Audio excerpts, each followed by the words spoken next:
Jared Goff. Jared Goff. Good morning, good afternoon, whatever time of day it is that you are listening, folks. I don't even have to do the intro today because the Lions are one game away from going to the Super Bowl. You already know how this goes.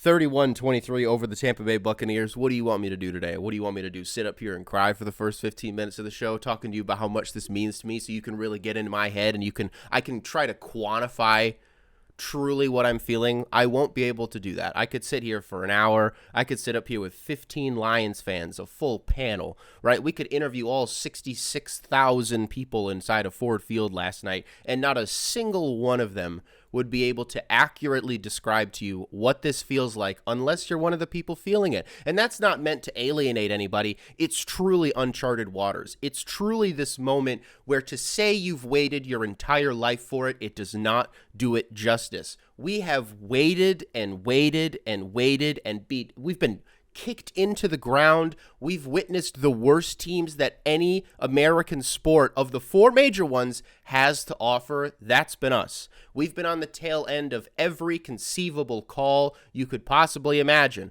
We've seen officials pull out flags for penalties that haven't been called since the fucking 30s. We've been on the losing end of games that you couldn't even conceive a team could lose.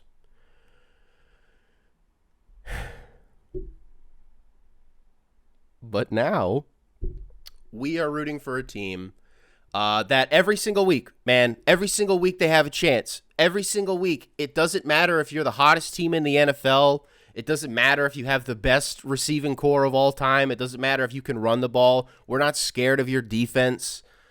Like, they're not scared of your defense. I'm not on the team.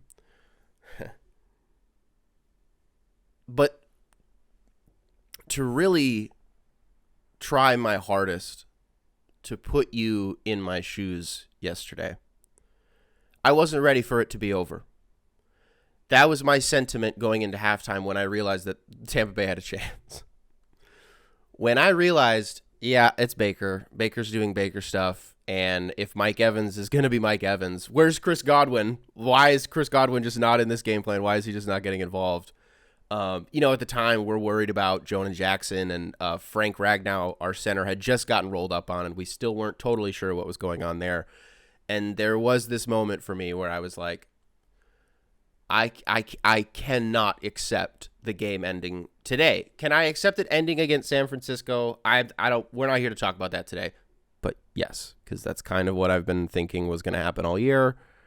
And we cannot sit here and call San Francisco and Baltimore like the two giants of the NFL for 18 weeks and then me get upset when it's time to play San Francisco. And I'm like, why are we 6.5-point underdogs? Do they not believe in us? They don't, dude. They don't. And it's not just because San Francisco is like, are they leagues better than Detroit? San Francisco is really good. Again, I don't even want to talk about that game right now. I want to focus on the game that the Lions just won. Because over a 70-year span, the Lions won 2 playoff games. 2. The Lions have won 2 playoff games this season. I am getting texts from people that I haven't heard from in years. I am getting emails from you guys on this show, copinghoursubs@gmail.com. Email will always be in the description of this show, wherever you listen to it. And I cannot express to you the support. I have always wanted to know what it feels like to root for a good football team. Michigan State football has had some damn good years in the last decade. Absolutely they have. But this is real. This, quote-unquote, matters more. This is the NFL. I have said to my friends my entire life that weren't Lions fans, you don't get it. You do not understand what this feels like, unless I was talking to some of my friends who are like Browns fans, right? But you guys had Baker. Hey, how was that playoff win that he got you? That was pretty fun. To be sitting here today knowing that the team that I root for, the Detroit Lions, won their division, the NFC North. They won 12 games. They won a playoff game against Matthew Stafford. They won the divisional round against the Tampa Bay Buccaneers. And then there were 4. The Detroit Lions, the San Francisco 49ers, the Baltimore Ravens, and the Kansas City Chiefs. All, for all intents and purposes, NFL royalty in a lot of ways. Two of those teams historically, Baltimore, I'd say within the last 20 years, is just a good franchise, right? Especially under Harbaugh. To get a seat at the table, to be invited to the cool kid party, because we earned it. Because that team earned it. You watch Dan Campbell in the locker room and you see how emotional he is, and like, it's kind of, not to be like, man, I'm just like Dan Campbell. In a lot of ways, we all are. But you watch him after every single post-game press conference. I'm sorry, after every game in like the post-game locker room, just talking to his guys, and he's fired up. He could be putting holes in drywall, right? You wouldn't know the difference. But yesterday, he's just choked, man. He's just he's like a little, not in disbelief. Of course, he believes in his guys, but he's just emotional, and it's so hard to understand what you're doing while you're doing it. It's really easy for the other fans in the league, fans of teams who aren't in the playoffs anymore, to look at what Detroit is doing and say, we wish we could do that. Or like, man, I'm really rooting for them. Like, they're good. While we're watching it happen, like, we can't believe it's us. We've never been here before. I said that last week, but the further removed from last week that we get, while still being in the playoffs, the more true that it becomes, right? Can I tell you honestly how I'm feeling today? It's fucking happening. I wasn't ready for this season to be over, and I don't think it is. There is like, is it divine intervention? Is that what we're witnessing here? Does God love the Lions? There's that episode of Family Guy that God hated the Patriots. And all I'm seeing is, okay, well, the Lions a week ago had the Matthew Stafford reunion, Jared Goff redemption tour, dub. You know what yesterday was? The 3-year anniversary of Dan Campbell's inductory press conference in Detroit. For those of you who are unaware, that was the biting off kneecaps press conference that people love to bring up. There is not a lazy... Go watch any video where people are talking about, like, man, how about this Lions rebuild? And they're not a Lions fan. Could be a YouTuber, could be a national pundit on ESPN, right? What people love to bring up is, man, people wanted to really write this guy off because he said he wanted to bite off a bunch of kneecaps, but who's laughing now?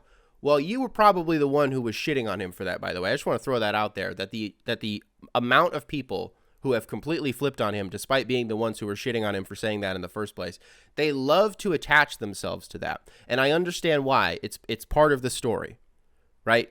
It's part of how we got here. It's part of the journey. But Jesus, man, let it go.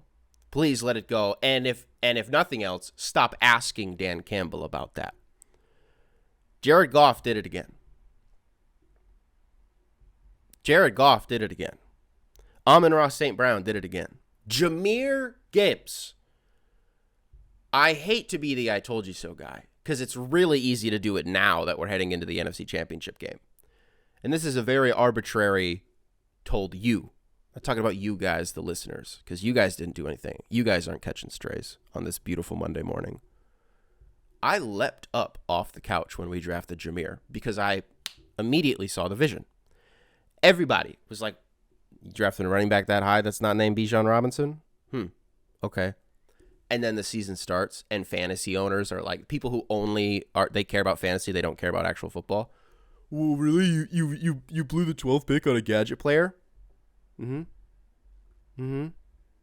Yeah. Looks pretty good right now, doesn't it? Looks pretty good. If CJ Stroud didn't have a pulse, I mean, we're talking about offensive rookie of the year. Although, how do they do that in the NFL? Don't they do offensive rookie of the year from both conferences? Or is that not a thing anymore? I swear to God, that's how they... Someone will have to correct me on that. I don't even want to look it up right now. But hey, is there a chance that Jahmyr Gibbs wins rookie of the year? Who knows? Offensive rookie of the year? Who knows? Looks pretty good right now. How about that David Montgomery chop block? That bothered me so much. Negating that Josh Reynolds like 40-yard gain. Did it ever feel like the wheels were going to come off? They were shaking. And I still, man, I've been sitting here for 12 hours. Like, what do I want to tell you guys? And I'm sure it'll come to me over the next few days, and I'll be upset with myself for, missing out on some crucial points. They tried to construct a narrative against this team. They tried to construct a narrative against Dan Campbell, and they couldn't land the plane. The Detroit Lions are on to the NFC Championship game. And when I tell you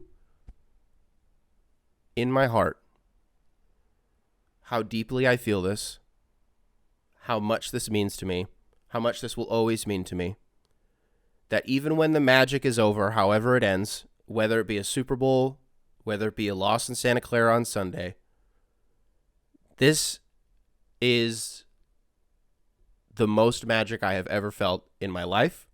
It is the most pride, no pun intended, I have ever felt for a fucking sports team in my entire life.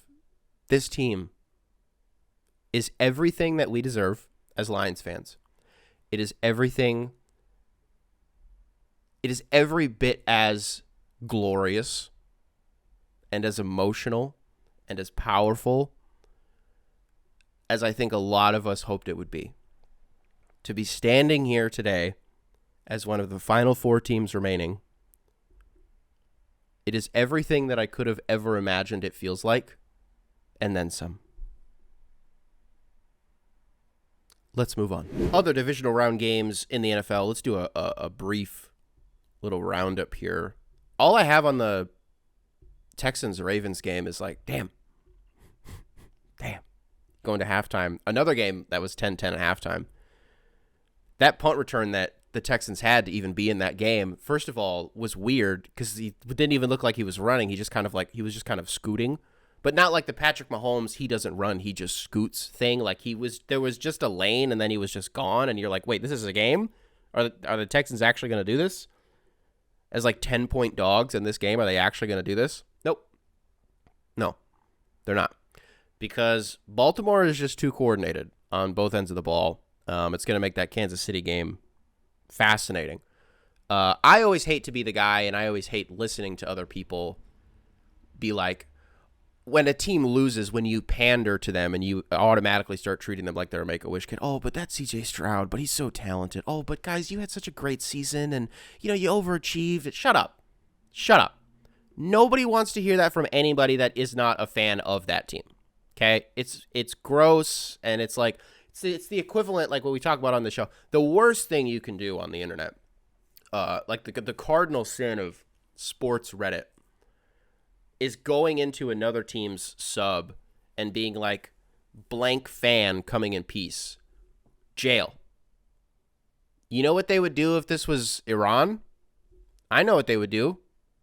I don't want to say it, but they have a lot of cranes in that country for a reason. That is the fate that you deserve. You're disgusting. What else do we have? Bills Chiefs? Let's not go directly into Bills Chiefs. Why don't we save that for the end? That's the true main course here. Packers Niners. Right. Packers Niners. Main note here. Did it not just make the most sense in the world that we're talking about this new Jordan Love era? Oh my God, the parallels between Jordan Love's first playoff win and Aaron Rodgers' first playoff win. We're talking on the show a week ago today about how this is bullshit. I can't believe the Packers are getting away with this again. I can't believe they're doing it again. For all intents and purposes, they should have done it again.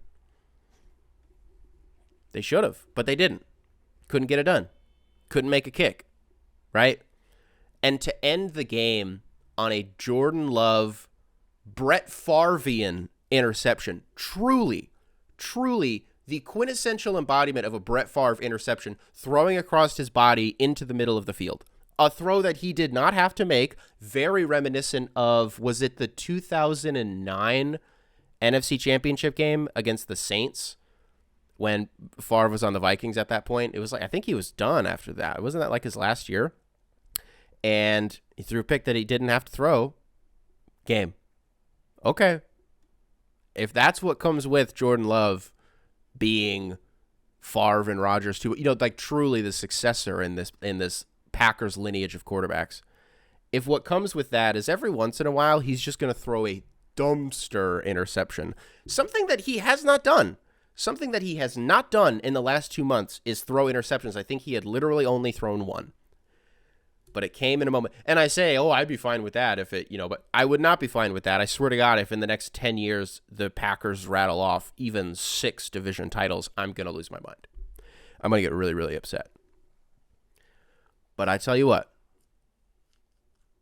it did feel good to see the Packers lose, even if it meant that the Lions, okay, we have to go out into Santa Clara if we win this game, which, by the way, I don't know if you guys heard the first 11 minutes of the show. The Detroit Lions did win that game. It's fine because the Packers lost and we're the last team left in the NFC North. Also because God forbid the Lions lost that game. God forbid the Lions lost at home against the Packers in the NFC Championship game, and then we have to sit through 2 weeks of this Packers team was in a rebuild year, and this Jordan Love, we might have to rewrite the script on this MVP, Jim. I don't know why I'm sending shots at Tony Romo. I love Tony Romo. And speaking of Tony Romo, Bills versus Chiefs. I wake up in the morning and I say to my girlfriend, I need the Lions to win because if we lose, I will be so upset that I might not watch the next 2 weeks of football. By 2 weeks, I meant Bills versus Chiefs and then the championship games next week because I would have been so hurt. I just wouldn't have been able to do it. But if nothing else, I definitely would not have watched Bills Chiefs. And if I did, I would have hate watched it because I just would have been so crushed. And she goes, why? She goes, who cares?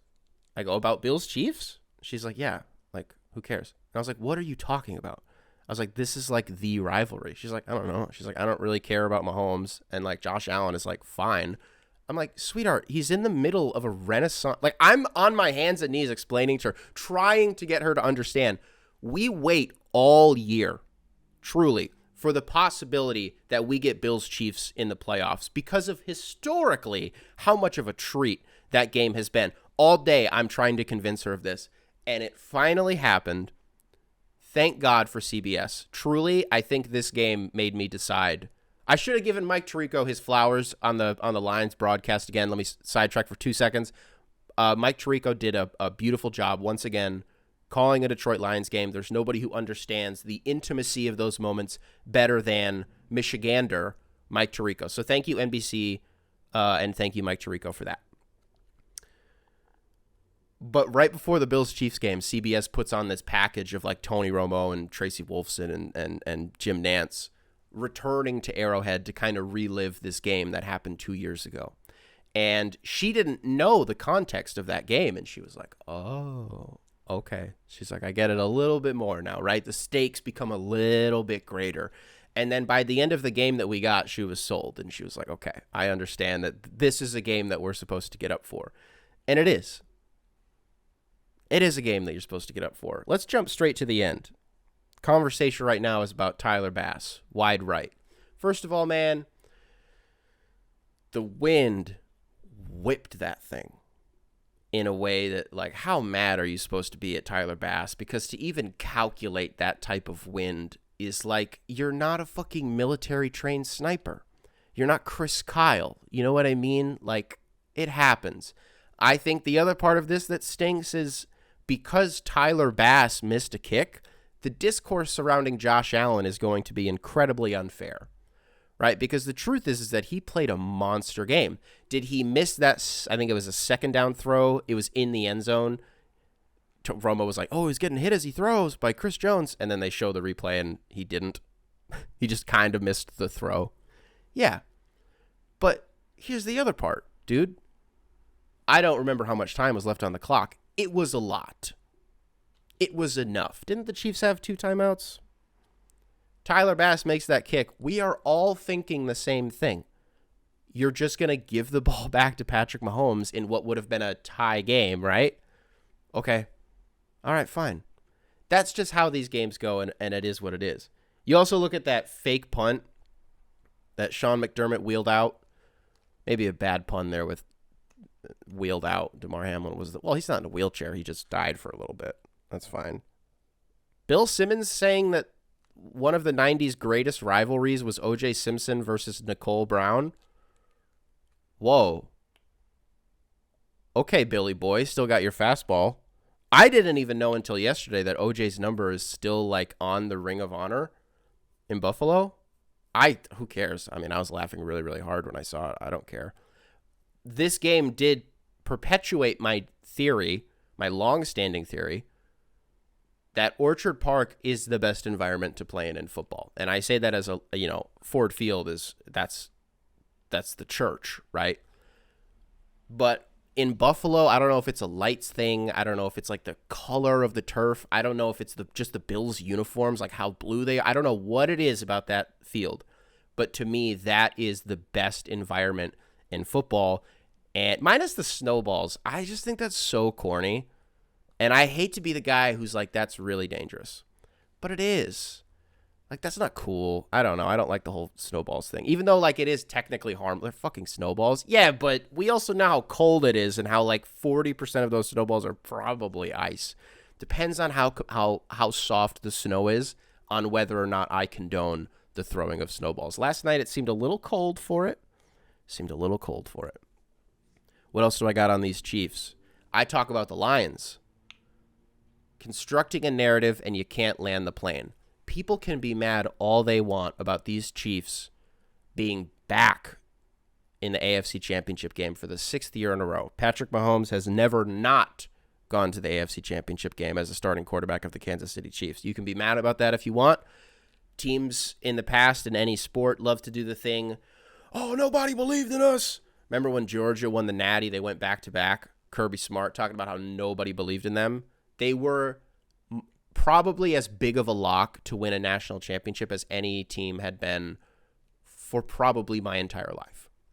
Okay? Sometimes there's literally no chip on your, like, you lose the chip on your shoulder. There's nobody who can compete with you. You just have to get mad at somebody, right? They said that on one of the broadcasts last night. I think it was about Baker and Jared Goff because they were both former number 1 overall picks. And when you're the number 1 overall pick, you kind of lose that chip on your shoulder, and you just got to find somebody to be mad at. You got to find somebody to fire you up, right? And that's kind of what Georgia did. But I say all this just to say people did not believe in those Kansas City Chiefs, and I don't think they should have, right? The biggest question mark all year was, can any of these receivers catch the ball?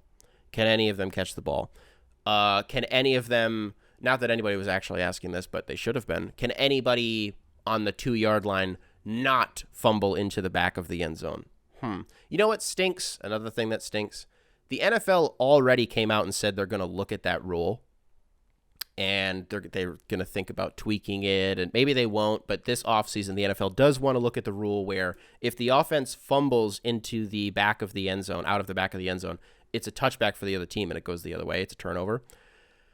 The NFL said the week that happened in the Lions game, against the Cowboys, CeeDee Lamb did it. They had already said that week that they were like, yeah, we want to look at this. But now, because it happened in the playoffs and it happened to the Chiefs or not in favor of the Chiefs, if they do tweak it, people are going to think that they're doing this just to protect their golden boy Mahomes. They are not.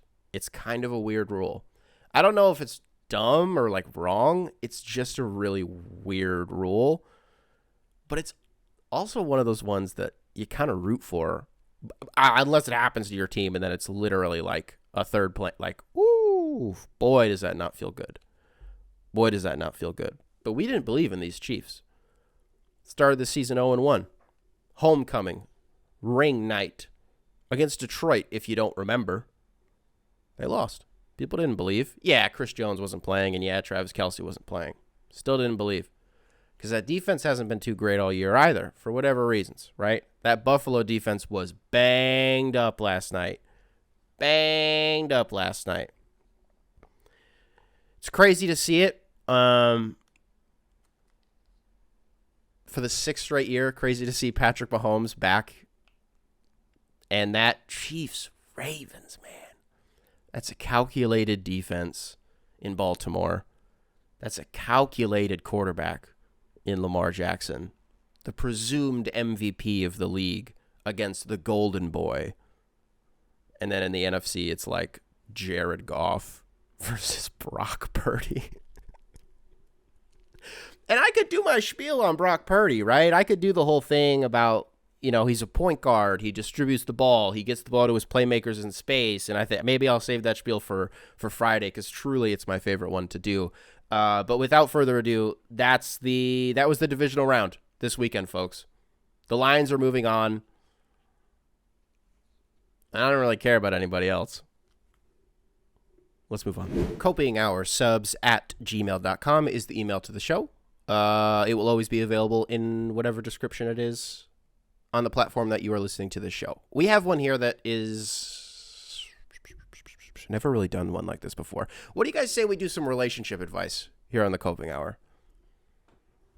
Subject line: how do I get my girlfriend to understand? From Ryan. You frequently mention your girlfriend on the show and how your love for sports plays a role in your relationship. My girlfriend doesn't get sports at all. Not like the rules or anything. She just doesn't understand why. She's legitimately frustrated with me when I say that I won't be very responsive because I'm going to watch the Pistons lose a game. But the thing is, I have to watch. I can't not watch. I have watched so much horrible football, basketball, and baseball by Detroit in my life, but I need to watch it because I love them. Even when it's horrible, it's the only thing in the world that brings me that specific, wonderful, miserable feeling. How do I get her to understand what sports means to me? For context, we've been together for just under a year. That is good context. Thank you for that. P.S. And normally I wouldn't allow this, but this week I will allow this. P.S. My take on the Detroit versus San Francisco game is that I'm just happy to be here. I'm going to try, probably unsuccessfully, to detach myself from the score of the game. I told myself I'd be happy with one playoff win, and we got two. We could win, even though we're the worst team. Goff is good on the road. Either way, I'm just happy that for once we got invited to the cool kids party, and that we made it to the basement where all the really cool kids at the cool kids party hang out. Ryan, when I talk on Friday about where I'm at mentally on the San Fran game, you hit the nail right on the head, and I could not have agreed with you more, and that's exactly why I read it. So thank you for that, and thank you for the email. So what do you guys think? You want to do some relationship advice? Let me start with this. Yes, my girlfriend is into sports. I didn't have to force her to get into it, though. She was already an athlete, so that was something that just kind of, it came pre-installed. You know what I mean? I didn't have to purchase that DLC after the fact with my girlfriend. It was just kind of already there. So what I would say for you, you've been together for under a year. I don't know how long distance you guys are. If you're like college age, if you guys go to two different schools, whatever your situation is, if you guys live close by, dude, invite her over to watch a game with you. I don't know if that's something that she would be interested in, but if you like kind of make a date out of it, I don't know. Hey man, you're never too old to make a fort.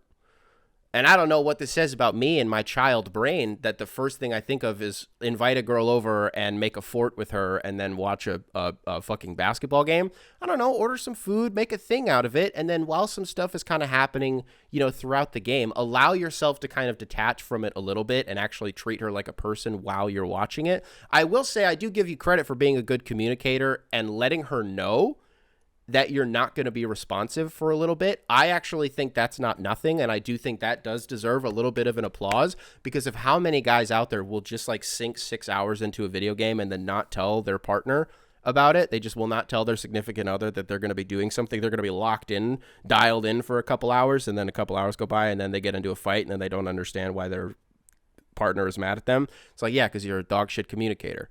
So I give you props for that. Hey, man, if it's not out of the budget, take her to a game. Take her to a game. And in these little pockets, like, explain some lore here and there, right? I don't want to sit here and tell you to, like, I don't want this to come off like I'm telling you to, like, manipulate her. But, like, I'm sure she's interested in some stuff too, right? It might even be some stuff that you don't particularly care about or that you don't particularly understand.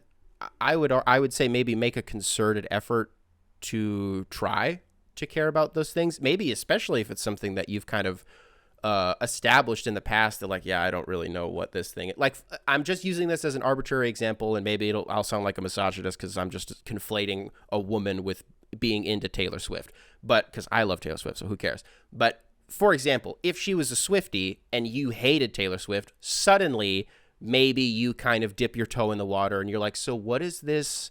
So what is Taylor's version? Like, why is she re-recording all of these albums? Who is Scooter Braun? Right? Like, poke at and use that as an arbitrary example for whatever it is that she's interested in. So that way, the chemicals in her brain will go, oh, so he's taking a vested interest in things that I care about, especially if it's something that in the past you have said that you do not. So then it kind of flips the script a little bit. I would say if you're going to do this, you need to actually care. You do need to actually care about whatever it is that you're asking about. Don't just put on the illusion that you do so that you can trick her into liking sports. But it's a tough game, man. Like, you're not always going to be able to get them on board. Some people just aren't into it. It's not exclusive to women. There are plenty of guys who are just like, I'm just not into it. There are sports that I don't care about, right? Fighting, like combat sports, I'm not into it.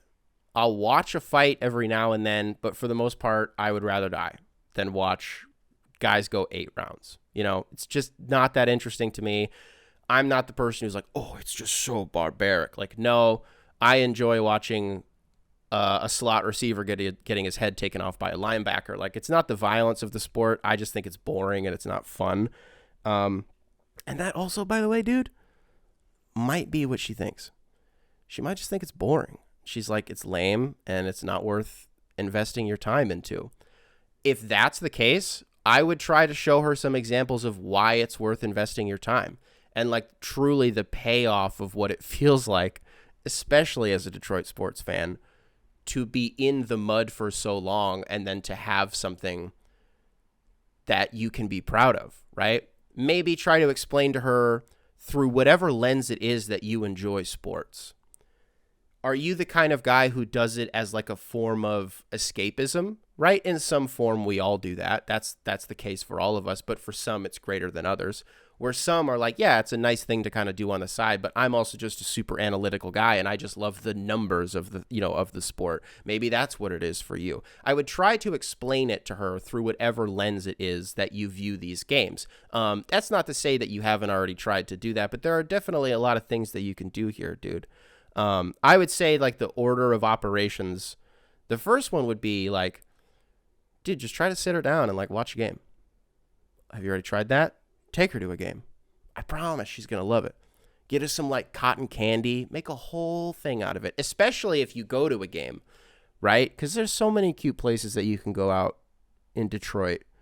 Even if you don't want to spend a bunch of money, dude, go to American, go to Lafayette, right? I'm assuming you're local, you're in Michigan, and that's why you're rooting for these teams. If you're not, like, F's in the chat, go to whatever team it is. Dude, if you live in Michigan, here it is. I got a date idea for you, okay? I'm going to give you some game. This is to anybody. This is open source to anybody who lives in Michigan. If you are looking for a really good sports date idea where you don't have to spend any money at all, go to a Lansing Lugnuts game, the minor league baseball team, and apply this to whoever the single A affiliate is in whatever state that you live in. Take your significant other to a single A baseball game. I swear to God, it's going to be one of the best dates that you've ever had. You're going to pay a nickel to get in there. You're going to pay some twine to get like 3 hot dogs and a beer. You're probably going to get a foul ball. There's going to be 15 guys in the crowd. I'm telling you, it's such a fun atmosphere. The vibes are always the most casual they could possibly be. And the Lansing Lugnuts provided us with the best date that we've ever had in 2015. Okay? That was 9 years ago, and it was the best date that we've ever had. Did we peak early? Did we peak too early? Is that what this comes down to? No, it was a fantastic day. I kind of want to explain the date. Do you guys mind if I do that? Why not? So the day actually started, and we were just like walking around Lansing because that's where we were living at the time. And there was this building downtown, and the fire escape was down. And us being, 18, 19, like just idiots, we're like, let's climb the fire escape. So we climb this fire escape. And maybe I'll splice in pictures. I don't know if I will. We climb this fire escape, and we get to the top of the building, and I'm not going to splice in pictures. And it was really funny. Like, we were just standing on top of this, like, one of the taller buildings in Lansing. They're not that tall, but it was really, really cool. And we get down, we go home, we order some pizza, and then we're like, why don't we, like, take this pizza to, like, this Capitol building or something and just, like, I don't know, just, like, have a little date, a little picnic outside on the steps of the Capitol building. So we go downtown, and it's, like, kind of later at night at this point, right? And we're sitting on the steps of the Capitol building in downtown Lansing, Michigan, and this... just like eating a hot and ready from Little Caesars.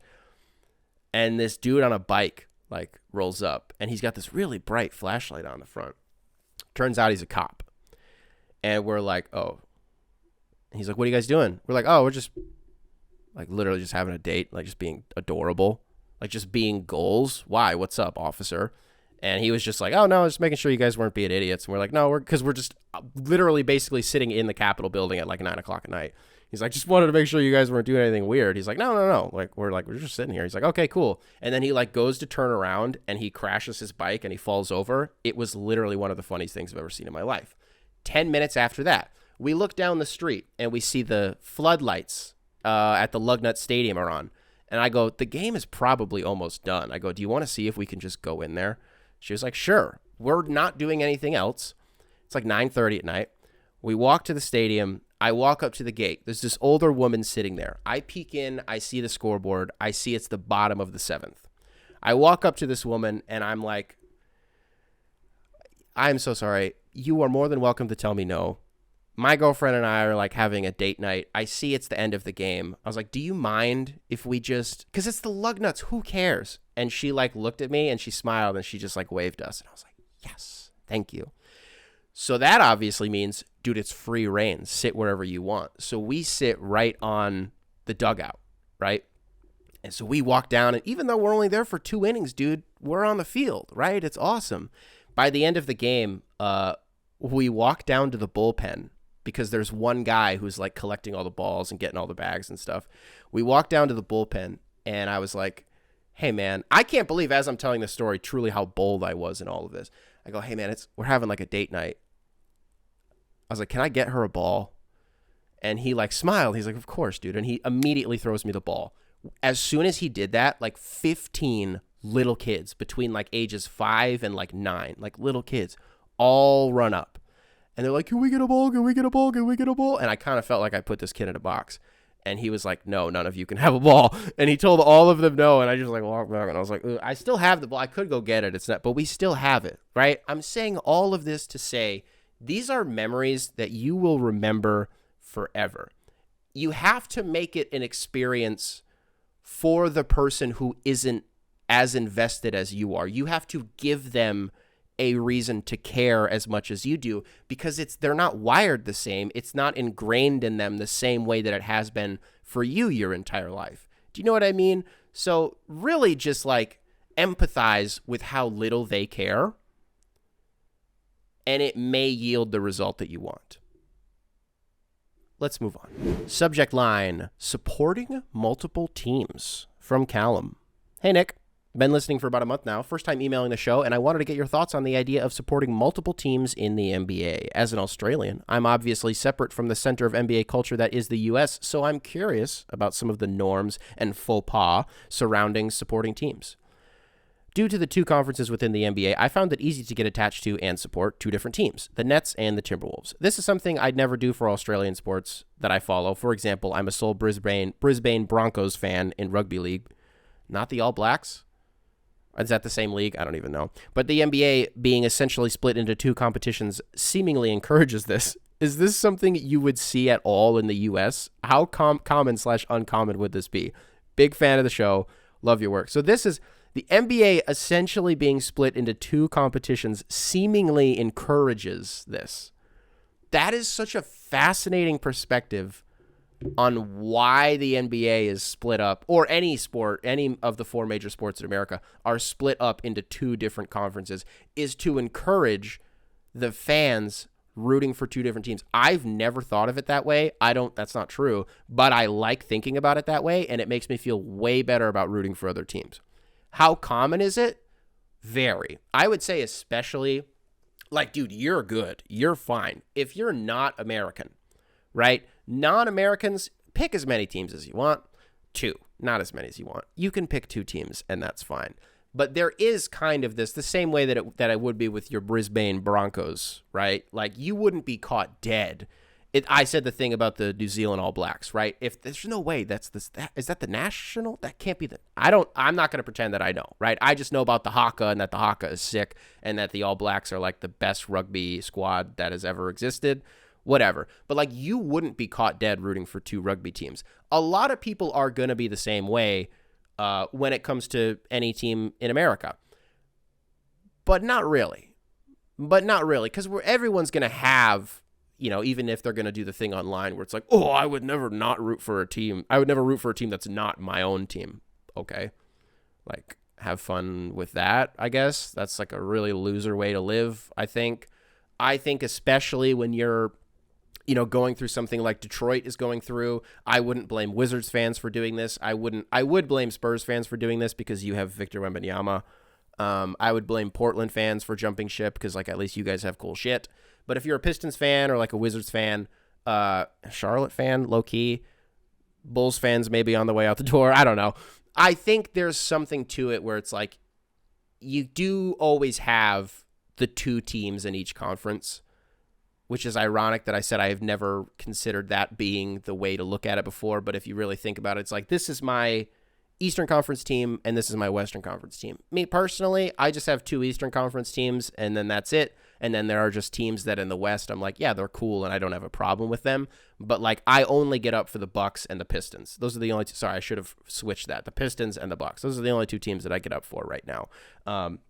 What goes into picking those other teams is always also really interesting because sometimes it's just, oh, my dad, spent some time working out here, or my mom was actually a fan of this team growing up and then she moved to this state, so now we support both teams. Like, there's always kind of something like familial that kind of goes into it, I feel like, or it's just a vibes thing and you grew up and while you were playing Madden or while you were playing 2K or while you were playing FIFA, it was just something about playing with this team. It was something about playing with this specific player that I just really liked. And so now there's just this perpetual nostalgia that carries through my formative and my adult years, and that's just the team that I kind of like. I don't have too much more to add on this. It is not uncommon at all to see people rooting for more than one team. I mean, hell, how many times do we see videos? Usually these are like children, to be fair, which like doesn't even count.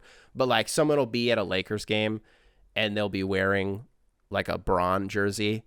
And then when the other team starts to win, they'll take the Bron jersey off to reveal a jersey of, Shai Gilgeous-Alexander or whoever the other team is. Happens all the time, right?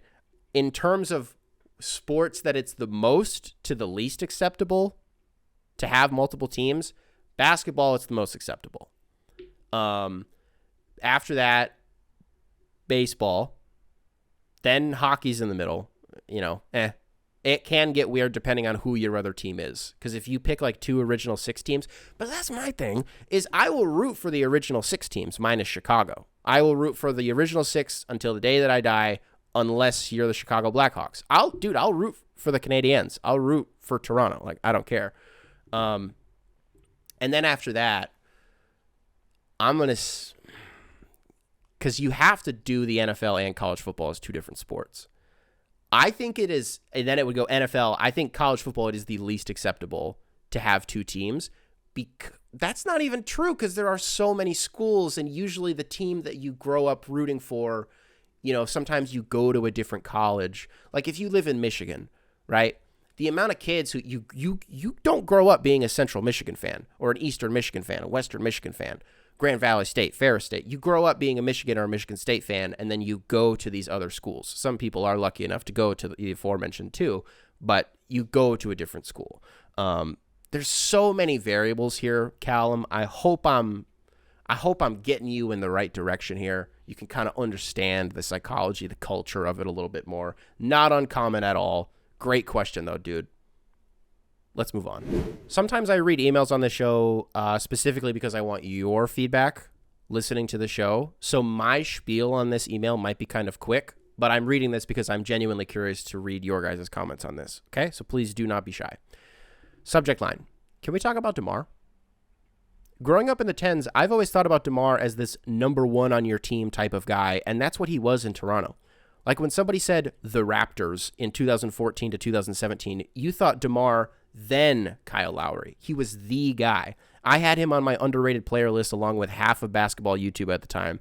Then the trade happens and everybody thinks he will take the Spurs to the next era of success, but instead they trade everyone and opt to rebuild. Too late to play with Duncan, Parker, and Ginobili, but too early to play with Wemby. Just in time to play with Bryn Forbes and Rudy Gay. Parenthetically, yeesh, talk about purgatory. We do not disparage Spartan dog Bryn Forbes and known residential bucket getter Rudy Gay, but I see your point. Anyways, back to the email. And it seems like that trade just sucked the basketball right out of him. He didn't put up more than 22 in 3 years there, and while it felt like he was in Toronto, that he brought them out of irrelevancy, in San Antonio, he just couldn't help them stay relevant. Then he goes to Chicago to be this lead guy on a free agency-built Bulls team, and it's just very bleak.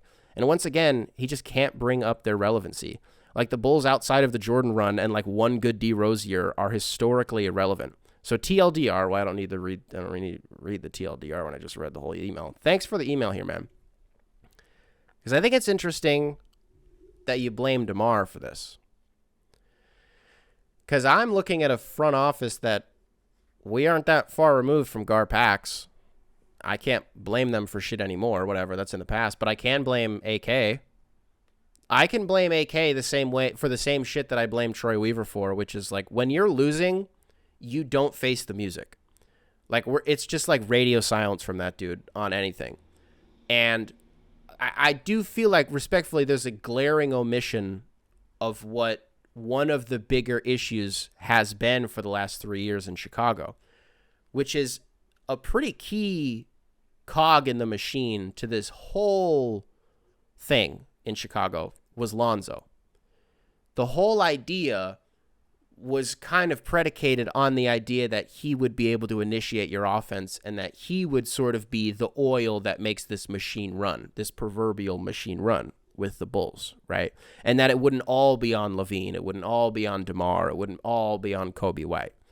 But when you have a guy who can't sit down, stand up, go upstairs, do all this, sit on an exercise ball, I don't know, when he can't play basketball, when you're point guard, I know we are at a point in the NBA where people would question the value of a point guard in relation to how valuable it was 15, 20 years ago, right?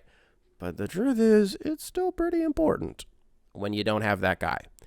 And when you don't have this guy and you can't see this vision come to fruition, what also just doesn't feel good. I can't imagine what this feels like for Bulls fans, especially because they have more information than I do, and they've probably read more about this than I have. But every time we hear from the front office on this Lonzo timeline, they're like, yeah, he's not that far off. He's not that far off. We're like one bad Lonzo update away from this whole thing getting blown up. The whole thing. And I'm so curious to see when that first domino is going to fall.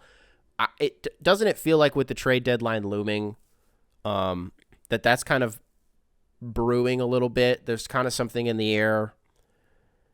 And this is what I mean by I don't have some extravagant spiel, and I would kind of just rather hear from maybe specifically a Bulls fan who has a little bit more insight on this than I do. But doesn't it feel a little reductive to blame DeMar, who was like an MVP candidate for at least half of the season, 2 years ago? It doesn't feel like the guy that we should be mad at is him. And I'm not even necessarily saying we should be mad at Lonzo for being hurt, but it just feels like the plan that they've had for this Bulls team and like this iteration of the Bulls has never actually been what they've planned on it being because their point guard is absent. He's been absent and he will be absent for the foreseeable future. Like, I don't want to be the guy who's like, is he ever going to play again? I don't know. Probably. But it feels a lot bigger to me than blaming DeMar. Let's move on. Subject line. Coping hour email from a longtime listener. Ooh, talk about knowing how to draw me in. Also, this guy's name is Todd, which is my middle name. So that automatically gives you that's like if your name is Nick, I'm reading your email no matter what, right? This guy's also a Ravens fan. So just in spirit of, hey, man, I know what it's like still playing football in the end of January. You and me, we understand what it's like, Todd. So I'm going to read this guy's email. But I am only going to read the TLDR because, Jesus Christ, this is a long email. And it's a great one, but I don't need to read all of the context on the show. I've read it myself, so I understand this guy's deal. But the question is, do you worry about becoming the grumpy old fan when the team you cheer for goes from bottom feeder to a winner and you see the newer fans overreacting to shit? Yes. I don't know if you can tell I'm already that guy. I don't know if you can tell With the Pistons, I'm already that guy. With the Lions, I'm absolutely that guy. Bandwagon closed. Like, sorry, we already left the station. Why would anybody want to get on the Lions bandwagon? Are you still playing? Is your team still playing? I need to check this. Well, Todd's team is still playing. He's a Ravens fan. But arbitrarily, to the people who want to talk shit, your team is not playing right now. I'm a Niners fan. Fuck you. See, I was 2 seconds away from cutting this take because I was like, why am I getting so hostile? But it just clicked with me. I just made the exact point that I'm trying to make. That we as fans get so protective over what we feel is ours, even though we have no true stake in it. But like the second that anybody says anything about my team that I fundamentally disagree with, my brain is automatically going to be like, how long have you been rooting for this team? Because it does not feel like you've been rooting for them long enough. And it doesn't feel like you've kind of seen the ebbs and flows and the true highs and lows of what this team can and cannot be. I'm looking at the Pistons subreddit right now, by the way, as maybe the worst piece of digital print on the internet right now. I would rather scroll Truth Social, to be completely honest with you, because the amount of people who like think it's funny to like come in there with their copy pastas just to like karma farm, just for us to be like literally shut the fuck up and never post in here again, like cyberbully to the max. The amount of people that and grandma, I'm sorry, my girlfriend is not happy about me doing this. I have been cyberbullying the shit out of people online recently because they're just dumb. Because they're just, maybe if James Wiseman just starts punching everybody, then the Pistons will actually win a game. Like, ha, ha, ha. Tell that to your fucking lunch table in 9th grade, fucker. Nobody in here finds this funny. Nobody in here is laughing anymore about how bad this team is because it's not funny anymore. The spectacle that we had become is no longer funny. Ha, ha. Get your fucking Wingstop jokes off, dude. But, like, it's not a game. It's like, I say that about the thing that is very literally a game, but it's not, because it's my life, and my life is not a game. Okay? The Lions being good is a whole different beast, because it's the inverse of what you're talking. Well, it's kind of exactly what you're talking about right now. Like the Pistons just haven't gotten to the good part yet, but the Lions have, right? Took us 60 years. Took us 30 years to technically be this good, right? I get really, really worked up over it, if you can't tell. And I honestly don't even have that much more to add. There is I don't want to call it a paternal instinct to be like, I got to protect what's mine. But I do get very, very offended when, and I don't know why. It's so selfish of me. Because, sometimes people just want to be part of something. People just want to be part of a community. That's what makes the internet so great, is how easy it is to feel valued by people that you don't even know. I'd also argue maybe that's part of the problem. I'd say, I don't know what goes on in Pistons Twitter anymore, but I can tell you it's not good. And I'm not going to, at the risk of sounding like I'm saying that because I'm not there anymore. No. I'm saying NBA Twitter as a whole is not good. Because when it's a bunch of 17-year-olds being like, I can't believe I even have to post this, but this is facts, right? And they post 3 images. And one of them is of Marvin Bagley, and then they'll post an image of a greater than sign. And then the third image is fucking Bilal Coulibaly. And you're like, I guess, okay, because they want to engagement farm, because the serotonin means that much to them, that as long as people are validating them through fucking red hearts and green retweets, they're good. They're set. Okay, I did what I set out to do today, and I matter to people.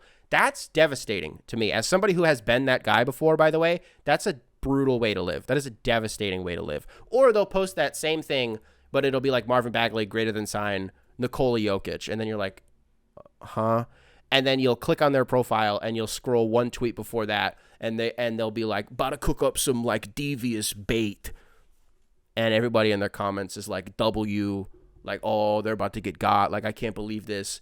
And then when they post that, with no other they just tweet that into the void, and then people bitch about it. People in the replies oh my God, you're crying because he posted bait. You really fell for that shit. I'm not a violent person. I'm really not. I would argue sometimes I need to be, but I'm like too passive. I would the out of anybody who does that if I saw them in real life. I swear to God. I don't like that I just said that. I'm bleeping that out. Let's move on. Alrighty, quick wrap up to the show. Oscar noms come out Tuesday morning, I think at like 8:30 Eastern.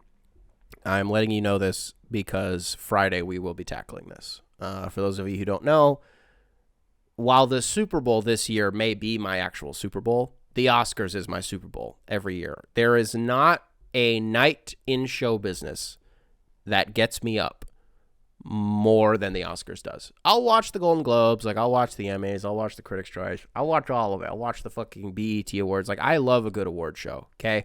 But nothing truly does it for me as much as the Oscars do. And obviously that's just because I love movies more than literally anything in the world. If this could be exclusively a pop culture podcast, not just a movie podcast, but like pop culture, it would be. But I know my lane and I know I got to do sports, right? It's just sometimes every now and then sort of at the end of episodes, I like to actually be a person and not just do sports. So on Friday's episode, we will be going through all of the nominations and I will be like, I will be very thorough about it. I could change my mind on this if the nominations piss me off. But expect that the last like 15 minutes of the show, we're just going to be talking about the Oscars until the Oscars actually happen. Well, I say that like we're going to be doing it in every single episode. We're not. I don't know if we'll be doing official predictions yet. Maybe some tentative ones. Some quick notes. Friday's show, we did a whole thing on Scientology. Let me be clear on something. There were a lot of comments and a lot of emails that concerned me, like congratulating me on my journey and like telling me that like they're happy for me. I am not reading these Scientology emails hoping to be converted. I'm not like buying into this, like accepting it as my path. Guys, this is funny. I'm not being serious. I'm not actually a Scientologist. I don't want people to think that this is anything other than hilarious. I will say, do you guys remember like a month ago when that guy emailed in and was like, talk about cross-country skiing? And he sent in a whole email about cross-country skiing. And he was like, I'm going to zag here. And I was like, you zagged way too hard. Like, you zagged me out of my shoes. I cannot read a cross-country skiing email on the fucking show. Are you out of your mind? Well, he sent in an email the other day, and it was like, he baited me so hard. And it was like a Scientology-related subject line. And I was like, oh, what's this about? Like, sure, more reading material. Because I just wasn't paying attention to who sent it. And then I opened it, and the fucker was just like, ha, got you. Let's talk about cross-country skiing. And I was like, fuck you. I laughed, honest to God, for like 5 minutes. And I let him know. I was like, hey, dude, I want you to know I laughed really hard at this. I'm not fucking reading this on the show. You're out of your mind. And he just emails back, please? No. This is all you get. I'm giving you all that you got last time, which is just an acknowledgement that what you're doing is funny, but stop. No more. This is it. Bit's over. You can come back and like, not come back, like don't watch the show anymore. You can email again in like 3 months about cross-country skiing, okay? But I'm not going to talk about it on the show anymore. It was funny this time. What other notes do I have? I feel like there was something else. It's going to drive me insane if I forget it. So I'm really quickly just going to pour through some stuff. How about Matt Patricia getting canned? That felt awesome. That felt really, really good. I got nothing else. A lot of emails about the rat hole in Chicago. If I'm going to report live from the rat hole, if you do not know, literally just Google rat hole Chicago. You'll find out everything that you need to know. It's actually not that far from me. My sneaky take is I don't care about it. Probably the least Chicago thing about me is that the rat hole does not do... It's hilarious, objectively. Loved that there was like a gay wedding that just happened there. Here was something I was thinking about. If the third plane had actually made it to... I don't know where it was going, the White House, the Congressional building, wherever it was. Would they have just done an emergency draft? Like how the NBA and all these four major sports... Like how there's like an ordinance in line... If a plane goes down and a team dies, they do an emergency draft. Would they be doing that was it TCU women's basketball? There was a women's basketball team, like a relevant program in the Kansas State maybe, that was like, hey, we don't have a roster, we just need open tryouts. Would they have done that for Congress? Or is there like lineage, like a next in line for like, oh, this representative from Minnesota got glassed by a plane, and so now this person steps up into the seat? Or do they just do like an impromptu election and you just have to quickly write somebody in? Because if that ever happens, I would just like to throw my hat in the ring. I would have to be an elected representative of Michigan, because I'm not. Even though I live in Illinois, it would have to be Michigan. So just letting everybody know, I don't want to will anything into the universe. Maybe somebody can let me know what would have happened if that plane had hit.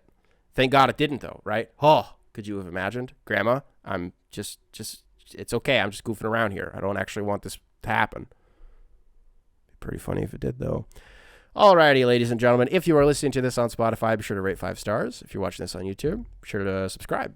Leave a like, nice little comment. How was the episode today? Hope you guys had a good one. Hope you guys had a good weekend. Hope you guys have a fantastic week. Love you all very much. And I will catch you guys Computers now have in the primary next one. control. Beautiful. Primary control. Beautiful. Primary control. Beautiful. Primary control. Beautiful.